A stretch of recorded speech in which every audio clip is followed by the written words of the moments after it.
Hello friend, स्वागत है सभी के आपके अपने चैनल एवं लर्निंग 101 में।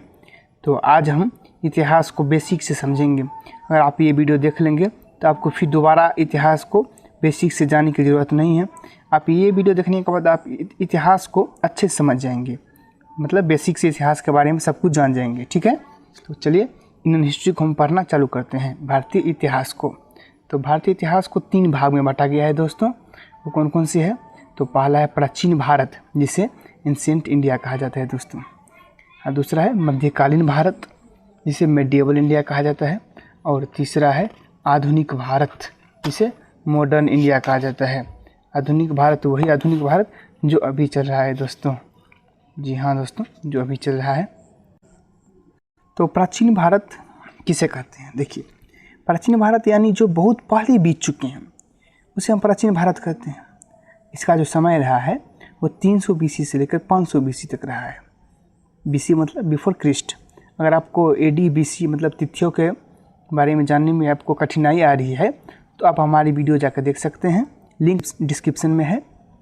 आपको हम डिटेल में बताए हैं AD और BC के बारे में, कैलेंडर के बारे में। 5 मिनट का वीडियो है, आप देख लीजिए। ठीक है, उसके बाद है मध्यकालीन भारत। देखिए, ये है प्राचीन भारत और ये है आधुनिक भारत। इस दोनों के बीच का जो समय है ना, उसे हम मध्यकालीन भारत कहते हैं। तो मध्यकालीन भारत का जो डेट है वो 712 AD से लेकर एनो डोमिनी 712 AD से लेकर 1707 AD तक रहा है। ठीक है, अब है आधुनिक भारत जो अभी चल रहा है। आधुनिक भारत है ये मॉडर्न इंडिया, और इसका जो समय है वो 1707 AD से लेकर अभी तक चल रहा है। मतलब जहाँ पे मध्यकालीन भारत ख़त्म हुआ वहाँ से लेकर अभी तक आधुनिक भारत ही चल रहा है दोस्तों। तो हम समझ गए। तब हम बारी बारी से तीनों का अध्ययन करेंगे, तो एक ही वीडियो में नहीं हो पाएगा, बहुत लंबा हो जाएगा। इसलिए हम प्राचीन भारत को हम समझेंगे। तो प्राचीन भारत को चलिए शुरू करते हैं। बहुत पहले जो बीत चुका है प्राचीन भारत, उसको हम पढ़ते हैं।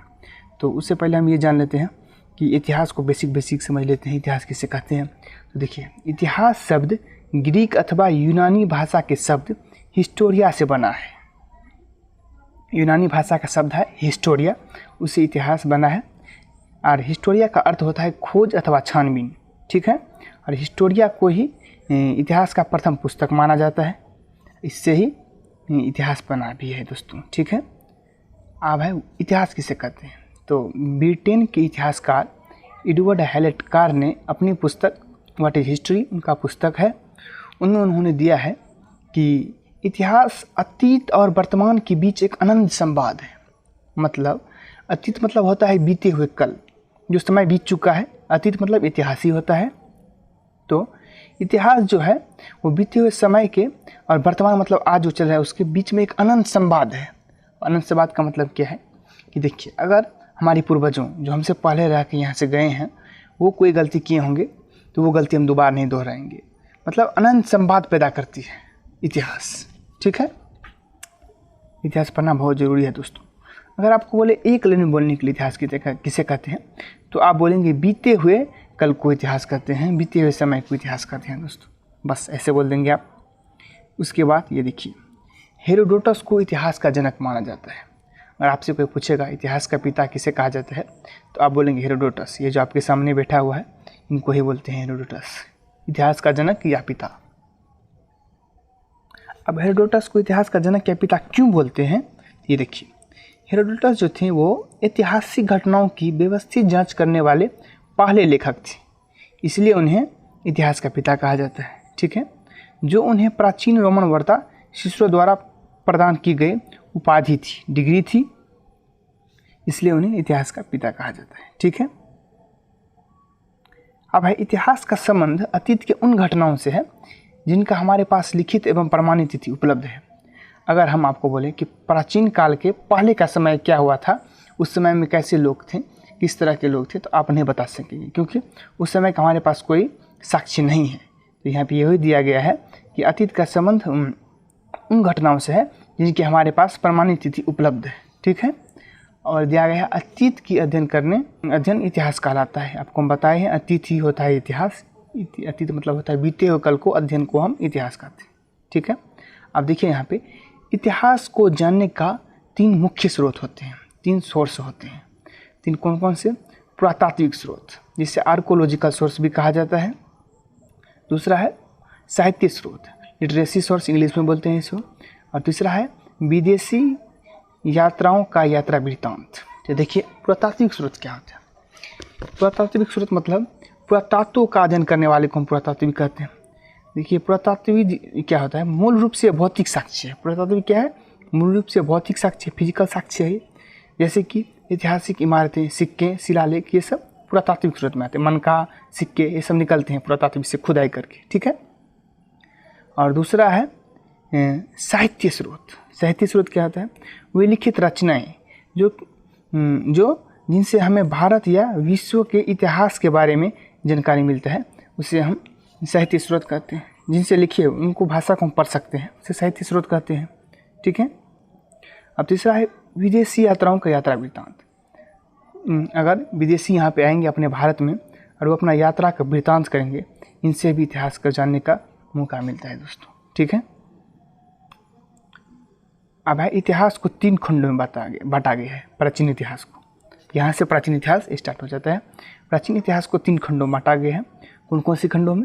पहला है प्राक ऐतिहासिक काल, जिसे इंग्लिश में प्री हिस्टोरिक पीरियड बोला जाता है। दूसरा है आदि ऐतिहासिक काल, जिसे प्रोटो हिस्टोरिक पीरियड बोला जाता है। तीसरा है ऐतिहासिक काल। तो हम इस वीडियो में आज प्राग ऐतिहासिक काल और आदि ऐतिहासिक काल को पढ़ेंगे। इस दोनों को पढ़ाने में बहुत ज़्यादा समय लग जाता है, इसलिए हम ऐतिहासिक काल के लिए एक सेपरेट वीडियो बनाएंगे इसके बाद, ठीक है। तो देखिए बारी बारी से हम पढ़ते हैं। तो प्राग ऐतिहासिक काल क्या होता है? इतिहास का वो समय जिसमें मानव लिखना पढ़ना नहीं जानता था। मतलब मानव इतना विकसित नहीं हुआ था कि वे लिखना या पढ़ना जानते हैं। उनका जीवन का मुख्य काम वो था खाना खाना। उन्हें सिर्फ खाने से मतलब है, खाना की जानवरों की भांति खाना मिल जाए बस हो गया, और कुछ नहीं, कोई लक्ष्य नहीं, जीवन में कुछ नहीं प्राग ऐतिहासिक काल के समय में, ठीक है। इनके जानकारी केवल पुरातात्विक साक्ष्य से मिली है। आपको बताएं पुरातात्विक क्या होता है। खुदाई करते हैं आर्कोलॉजिस्ट, पुरातात्विक जब खुदाई करते हैं तो उनमें उनको शिलालेख, इमारतें, सिक्के ये सब मिलते हैं, उनको ये भौतिक साक्ष्य मिलते हैं, उसे पुरातात्विक साक्ष्य कहा जाते हैं। तो इनका भी पता उन पुरातात्विक साक्ष्य से चलता है। और इसके अंतर्गत हम पाषाण काल को रखते हैं। पाषाण काल, तो पाषाण काल क्या होता है? ये मतलब पत्थर का यूज को हम बोल सकते हैं पाषाण काल। देखिए यहाँ पे दिया गया है पाषाण काल की क्या होता है। देखिए वो समय जब मानव पत्थर के औजार एवं हथियार का उपयोग करता था, उसे पाषाण काल कहते हैं। मतलब ज़्यादातर जो मानव जो थे उस समय के, वो पत्थर का उपयोग क्या करते थे, इसीलिए उसे पाषाण काल कहता है। प्रागैतिहासिक काल को पाषाण काल भी कहा जाता है, ठीक है। देखिए पाषाण काल के जो जनक कौन थे? तो देखिए भारतीय विद्वान थे पाषाण काल के जनक। उनका नाम क्या है? रॉबर्ट ब्रूस फुट को पाषाण कालीन संस्कृत का जनक माना जाता है, संस्कृति का जनक माना जाता है। उन्हें क्यों माना जाता है? क्योंकि उन्होंने पल्लवरम नामक स्थल से निम्न पूरा पाषाण काल का उपक्रम प्राप्त किया था। पहले आदमी थे वो उपक्रम प्राप्त करने वाले, इसलिए उन्हें पाषाण काल का जनक माना जाता है दोस्तों, ठीक है। अब है पाषाण युग के मनुष्य कहाँ रहते थे? तो कुछ प्रारंभिक पाषाण युग के मनुष्य गुफाओं में रहते थे। उसके बाद नदी किनारे या नदी के तट पे रहने लगे, ठीक है। देखिए पाषाण युग को भी 4 भाग में बांटा गया है। कौन कौन सी भाग में? यहाँ पे देख सकते हैं पूरा पाषाण काल, उसके बाद है मध्य पाषाण काल, उसके बाद नव पाषाण काल और ताम्र पाषाण काल। बारी बारी से हम सबको पढ़ेंगे। तो सबसे पहले हम पढ़ते हैं पूरा पाषाण काल क्या होता है। देखिए पूरा पाषाण काल को जो समय रहा है वो अज्ञात से लेकर अभी तक अज्ञात से लेकर 8000 BC तक रहा है। अज्ञात मतलब आपको कोई पता नहीं है, इनके बारे में जानकारी नहीं है कि कब तक ये हो रहा है, क्योंकि हमने आपको बताया है कि साक्ष्य रहेगा तभी हम अतीत का पढ़ सकते हैं अतीत को, इसलिए उनके बारे में कोई हमें मिला नहीं है ऐसा साक्ष्य आर्कोलॉजिस्ट को। इसलिए अज्ञात से लेकर 8000 BC तक पूरा पाषाण काल को रखा गया है। यह इतिहास का सबसे प्रारंभिक समय था। इस समय के मानव को आदि मानव भी कहा जाता है, ठीक है। ये जो समय थे उन समय के मानव को आदि मानव, आप सुनते होंगे आदि मानव कहा जाता है। वो बंदर की तरह होते थे, ठीक है।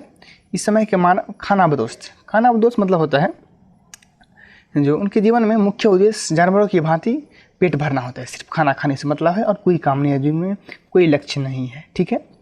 इस समय के मानव की सबसे बड़ी उपलब्धि आग की खोज थी। पूरा पाषाण काल में सबसे बड़ी उपलब्धि मानव की थी आग की खोज, ठीक है। पत्थर से पत्थर टकराकर आपकी खोज सबसे बड़ी उपलब्धि थी उस समय के मानव की। फिर दूसरा मध्य पाषाण काल, इसका जो समय रहा है 8000 BC से 4000 BC तक। जब पूरा पाषाण काल खत्म हो गया फिर मध्य पाषाण काल हुआ। तो ये क्या है, ये देखिए यह पूरा पाषाण काल के बाद का काल था। इस समय मानव के हथियार छोटे आकार के थे।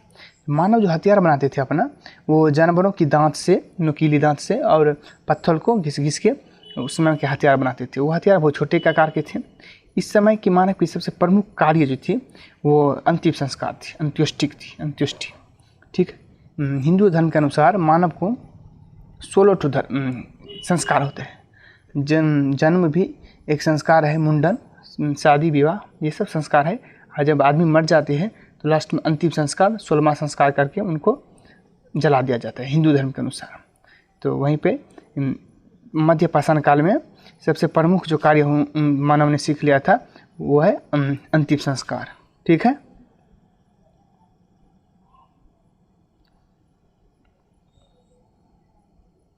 उसके बाद है नव पाषाण काल। इसका जो काल रहा है 4000 BC से लेकर 2000 BC तक, लगभग 2 साल ही रहा है। देखिए इस काल में मानव ने अस्थायी आवास बना लिया था। उससे पहले नव पाषाण काल से पहले मानव एक जगह से दूसरे जगह जाया करते थे। जैसे मान के चलिए हिरन का शिकार कर रहे हैं, हिरन को दौड़ाते दौड़ाते वो ले जाएंगे बहुत दूर, हिरन उनको ले जाएंगे और वहाँ पे हिरन को मारेंगे तो वो वहीं पे रह जाएंगे। ठीक है। अस्थायी आवास नहीं थी कोई, या एक जगह से दूसरा जगह जाया करते थे, क्योंकि एक जगह रहते तो वहाँ का संसाधन खत्म हो जाया करता था। इसके कारण वो एक जगह से दूसरे जगह जा करते थे। इसके बारे में हम क्लास 6 के चैप्टर 2 में अच्छे से पढ़ेंगे। ठीक है। तो मानव ने अस्थायी आवास बना लिया था। साथ ही मानव ने कृषि तथा पशुपालन भी प्रारंभ कर दिया था। मानव इतना विकसित हो गया था नव पाषाण काल में कि कृषि और पशुपालन भी प्रारंभ कर दिया था। ये आप ध्यान रखेंगे, नव पाषाण काल में हुआ था। ठीक है।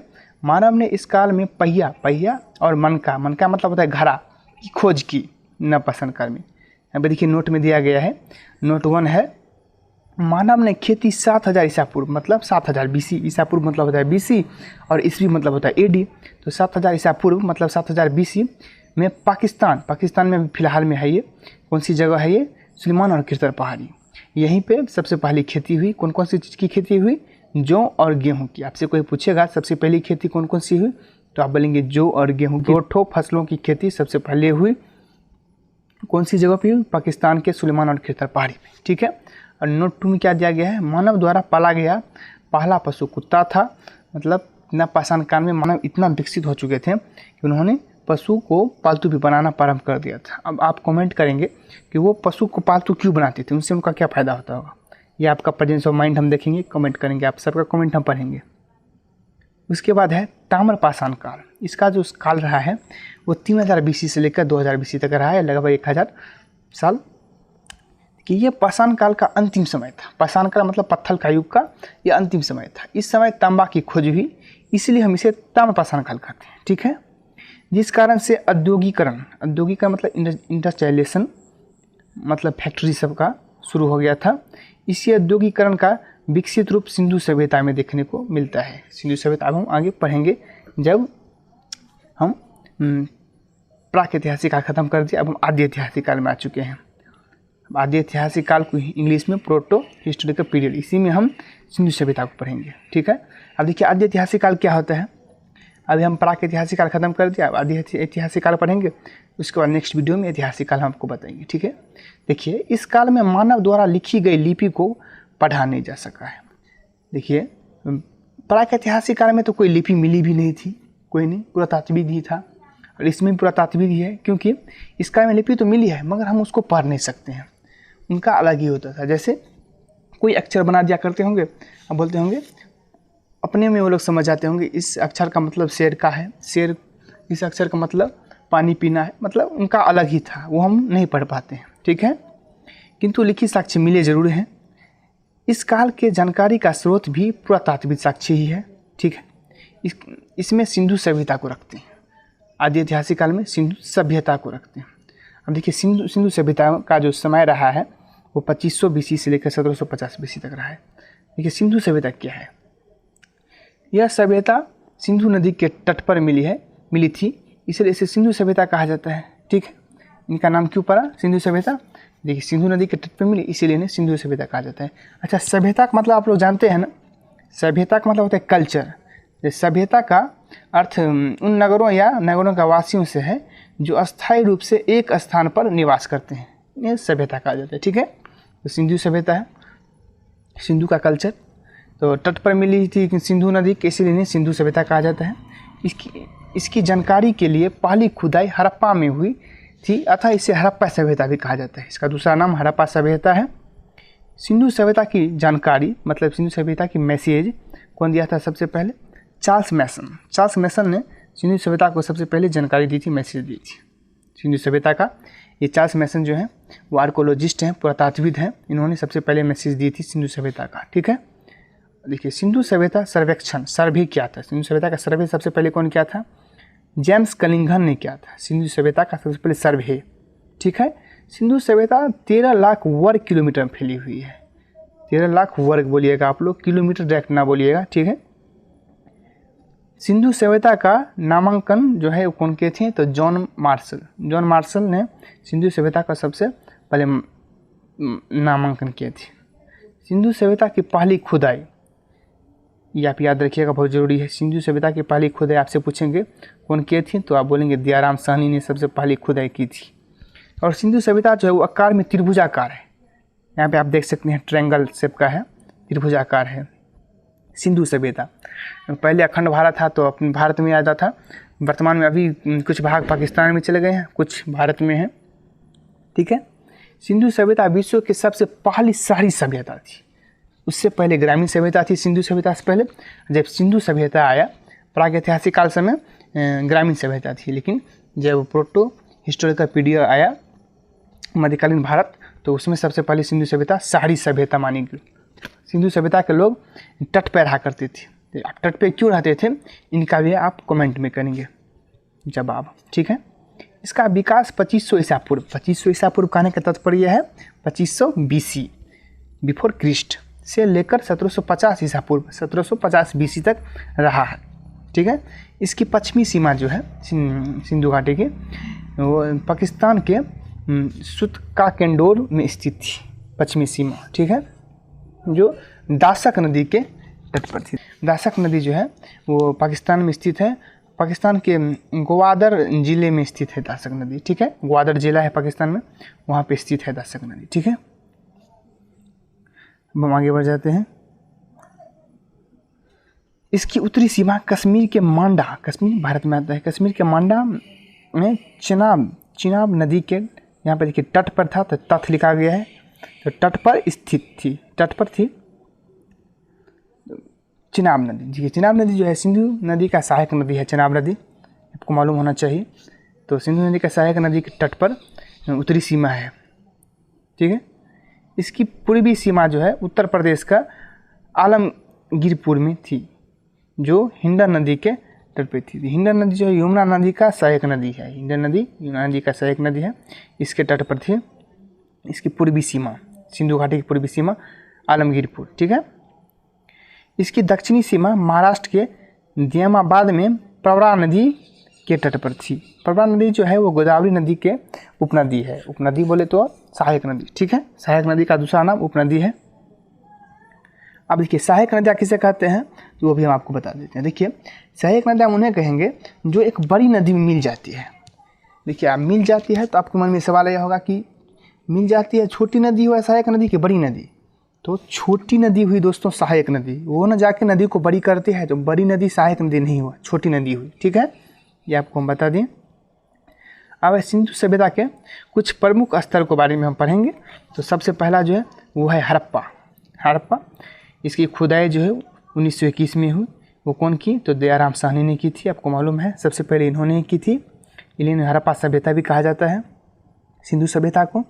यह रावी नदी के तट पर पाकिस्तान के माउंट गोमरी ज़िले में स्थित है। यह भी सिंधु नदी का सहायक नदी है, रावी नदी। यहाँ से निम्नलिखित वस्तुएं मिली है हड़प्पा से।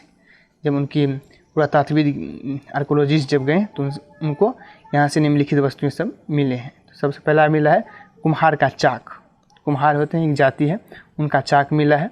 अन्नागार अन्य रखने का इस जगह, अन्य रखने का जगह, श्रमिक आवास मिला है, फिर मातृ देवी की मूर्ति मिली है, उसके बाद लकड़ी की ओखली, लकड़ की ताबूत। देखिए ताबूत क्या होता है, ये आपको दिक्कत होता होगा, तो देखिए मिरसरी को रखने का जो संदूक होता है उसे ताबूत बोला जाता है, ठीक है। RH-37 कब्रिस्तान मिला है, हाथी का कपाल और स्वास्तिक चिन्ह। स्वास्तिक चिन्ह आप लोग यहाँ पे देख सकते हैं, स्वास्तिक चिन्ह ऐसा होता है, ठीक है। अब हम बढ़ जाते हैं आगे। दूसरा है मोहनजोदड़ो। इसकी खुदाई सन 1921 में राखालदास बनर्जी ने की, ठीक है। राखालदास बनर्जी ने सबसे पहले मोहनजोदड़ो की खुदाई की। ये प्रमुख स्थल है सिंधु नदी, सिंधु घाटी का, ठीक है। मोहनजोदड़ो भी एक है। तो देखिए ये पाकिस्तान में लड़काना जिले में स्थित है। अभी मोहनजोदड़ो पाकिस्तान के लड़काना जिले में स्थित है। ये सिंधु नदी के तट पर है, सिंधु नदी के तट पर मोहनजोदड़ो है, ठीक है। ये सिंधु सभ्यता का सबसे बड़ा शहर, सिंधु सभ्यता के उस समय में सबसे बड़ा शहर जो है, सबसे बड़ा मोहनजोदड़ो ही था। यहाँ पे बोला जाता है मृतकों का बहुत बड़ा टीला था, इसीलिए उनका नाम मोहनजोदड़ो रखा गया, मृतकों का टीला के कारण, ठीक है। यहाँ से निम्नलिखित वस्तुएं मिली है। पहला है पुरोहित आवास, पंडित पुरोहित का आवास मिला है। फिर है घर में कुआं मिला है। विशाल स्नानागार मतलब स्नान करने का जगह। फिर अन्नागार मतलब अन्न रखने का जगह। फिर सूती वस्त्र मिला है। सबसे चौड़ी सड़क भी मिला है यहाँ से। और यहाँ से एक जो चीज़ और मिला है वो है सभागार। अब देखिए आपको यहाँ पे दिक्कत होगा, सभागार किसे कहते हैं। देखिए हम आपको बताते हैं सभागार किसे कहते हैं। तो सभागार का मतलब होता है जहाँ दर्शक सब बैठते हैं, उन्हें सभागार कहा जाता है, ठीक है। इसके बाद है पशुपति शिव। पशुपति शिव जानते हैं आप लोग, कांसे का नर्तकी और तांबे का ढेर। ये सब निम्नलिखित वस्तुएं मोहनजोदड़ो से प्राप्त हुआ है।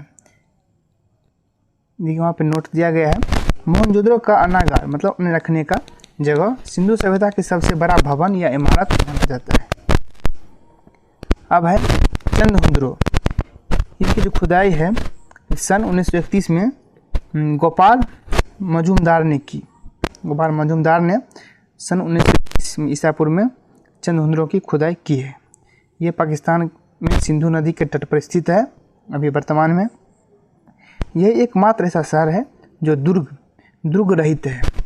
दुर्ग रहित का मतलब है, रहित का मतलब हुआ जो बिना, और दुर्ग रहित का मतलब हुआ जो किला मजबूत है उनके बिना, ठीक है। ये एकमात्र जो किला मजबूत नहीं है वह है चंद्रहुंद्रो, एकमात्र शहर है सिंधु नदी का, ठीक है। यह एक औद्योगिक शहर है, औद्योगिक, ठीक है। यहाँ से निम्नलिखित वस्तुएं मिली है। पहला है मेकअप सामग्री, स्त्रियों के लिए होता है ये लिपस्टिक, शीशा, मनका मतलब होता है घड़ा, गुड़िया, सुई, अलंकृत ईंट, सजाया हुआ ईंट, बिल्ली का पीछा करता हुआ कुत्ता का चित्र मिला है, ठीक है। फिर आगा है रोपर। इसकी खुदाई अज्ञात शर्मा ने 1953 में की है। ये पंजाब के सतलज नदी पे है, ठीक है। ऐसा ही पालतू जानवर का शव मिला था नपाषाण काल में जम्मू कश्मीर के बुर्जोहम से, ठीक है। तो उसके बाद बनवाली। इसकी खुदाई रविंद्र सिंह ने की थी। यह हरियाणा में स्थित है अभी। इसके समीप रंगोई नदी है, ठीक है। यहाँ जल का निकासी का व्यवस्था नहीं थी, जिस कारण घरों में सोख्ता मिला है। सोख्ता आप मन में कल्पना कर सकते हैं सोख्ता किस प्रकार की होगी, ठीक है। यहाँ की सड़कें टेढ़ी मेढ़ी थी, बनवाली की सड़कें। इतना ही दिया गया है बनवाली में। उसके बाद है कालीबंगा। इसका अर्थ होता है कि काली मिट्टी, नाम से ये स्पष्ट है, काली मिट्टी की चूड़ी, ठीक है। यहाँ से अलंकृत ईंट, चूड़ी, जोता हुआ खेत एवं हवन कुंड मिले हैं। ये राजस्थान में सरस्वती नदी बोले तो गंगा नदी के किनारे स्थित है कालीबंगा, ठीक है। इसकी जो खुदाई है वो बीके थापा तथा बीबी लाल ने की है। उसके बाद है धोलावीरा। यह गुजरात में स्थित है। यह सिंधु सभ्यता का सबसे बड़ा स्थल है। कौन सा? धोलावीरा, ठीक है। इसकी खुदाई रविंद्र सिंह ने की। रविंद्र सिंह ने धोलावीरा की खुदाई की है। धोलावीरा, सुरकोटदा, कालीबंगा सब क्या है? सिंधु नदी का प्रमुख स्थल है, ठीक है। सुरकोटदा के बारे में पढ़ लेते हैं। यह गुजरात में स्थित है। यहाँ से कलश, समाधान तथा घोड़ी की हड्डी मिली है सुरकोटदा से। उसके बाद है लोथल। यह भी एक प्रमुख शहर माना जाता है सिंधु नदी का। यहाँ सिंधु सभ्यता का बंदरगाह स्थल है। बंदरगाह मतलब होता है सी पोर्ट। सी पोर्ट मतलब जहाँ पर जलयान होता है, उन्हें बोलते हैं हम बंदरगाह या सी पोर्ट। ठीक है, लोथल में ही था। यहाँ से गोदीवारा भी मिला है। यहाँ घर के दरवाजे सड़क की ओर खुलते थे। यहाँ फारस की मुहर मिली है जो विदेशी यात्रा का संकेत देती है। उस समय में विदेशी यात्रा भी हुआ करते थे सिंधु नदी में। ठीक है, फारस की मुहर मिली है नोटों पे। उसके बाद यहाँ से युगल समाधान मिली है जो सती प्रथा का प्रतीक है। युगल समाधान, देखिए सती प्रथा क्या होता है, पहले के समय में जब कोई पुरुष मर जाते थे तो उनके साथ साथ उनके स्त्री को भी जला दिया जाता था, इसे सती प्रथा कहा जाता है। ठीक है, उसके बाद है रंगभूमि, यह गुजरात में स्थित है अभी वर्तमान में। इस सभ्यता का विकास फिरौन के नेतृत्व में किया गया। इसे नील नदी का देन कहा जाता है। रंगपुर को नील नदी का देन भी कहा जाता है। ठीक है, यहाँ से धान की भूसी मिली है। धान की भूसी समझ सकते हैं आप, रंगपुर से मिली है। सिंधु सभ्यता का सबसे बड़ा स्थल धोलावीरा है, ये आप जानते हैं, जो गुजरात और पाकिस्तान में आता है, दोनों के बीच में आता है। उसके बाद है भारत के सबसे बड़ा स्थल जो है राखीगढ़, हरियाणा में स्थित है। सिंधु नदी के जो भारत का सबसे बड़ा स्थल है वो राखीगढ़। ठीक, सिंधु सभ्यता का सबसे बड़ा जो शहर है वो मोहनजोदड़ो, आपको मालूम है। लास्ट टॉपिक पे आ चुके हैं हम। सिंधु सभ्यता की कुछ विशेषताएं जान लेते हैं। देखिए, सिंधु सभ्यता एक नगरीय बोले तो शहरी सभ्यता थी। उससे पहले शहरी जो थी ग्रामीण सभ्यता थी। ठीक है, यहाँ के सड़कें एक दूसरे के समकोण पर काटती थी। समकोण आप देख सकते हैं इस प्रकार की होती है, सीधी होती है समकोण, तथा ये पूर्व पश्चिम दिशा में थी, जिससे हवा द्वारा सड़क स्वच्छ साफ होता था। पता चलता है काफ़ी साफ सुथरा था सिंधु सभ्यता की। ठीक है, उसके बाद है नालियों ढकी हुई थी। अर्थव्यवस्था की मुख्य आधार कृषि था। जीवन यापन कृषि से ही होती थी सिंधु सभ्यता के लोगों को। ठीक है, इनका व्यापार विदेशों तक होता था। इनका जो समाज था वो मातृ सत्यमात्मा था। मातृ सत्यमात्मा था। इनकी लिपि भाव चित्रात्मक थी, जिसे पढ़ा नहीं जा सका है। सिंधु सभ्यता में तो लिपि तो मिली, लिखी हुई तो मिली है, लेकिन वो चित्रात्मक थी। उनका भाषा हम लोग नहीं समझते हैं, आर्कियोलॉजिस्ट नहीं जान पाए हैं अभी तक। ठीक है, इसलिए उनको नहीं पढ़ा जा सकता। इनका भी जो है वो पुरातात्विक से ही पता चलता है, सिंधु सभ्यता का भी। इनमें इनके मोहरों पर गाय की चित्र नहीं मिली है। यहाँ माप तोल के लिए न्यूनतम बाँट 16 kg का था। अभी न्यूनतम बाँट जो माप तोल के लिए है वो 1 kg 2 kg से होता है, और उस समय में 16 kg का था। ठीक है, सिंधु सभ्यता के लोग युद्ध या तलवार से परिचित नहीं थे। सिंधु सभ्यता में कोई भी वार या झगड़ा नहीं हुआ था, एकदम शुद्ध था, अच्छा था सिंधु सभ्यता।